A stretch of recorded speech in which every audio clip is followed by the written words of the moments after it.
রাজশাহীতে দুইটা জেলাকে আমি অলওয়েজ সাজেস্ট করি ভদ্র জেলা হিসেবে, তবে এটা বানিয়ে বলছি না, বিকজ একটা চোখ আমার দিকে তাকায় আছে, এদিকে এদিকে। এই চোখ অলওয়েজ রেকর্ড করে যে আমি কোথায় কি বলছি, কেমনে বলছি, এগুলো আমার সাক্ষী।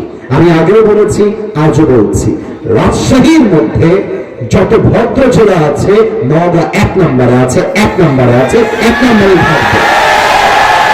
এটা আমি আজকে প্রথম বলছি, আবার তা ভাবো না, এটা আমি আগেও বলেছি।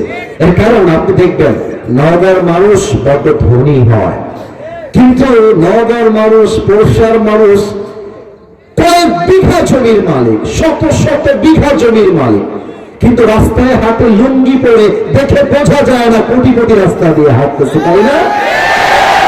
আবার দেখেন নওগাঁর মানুষ কথা যখন বলবে বিনয়ের সাথে, আদবের সাথে।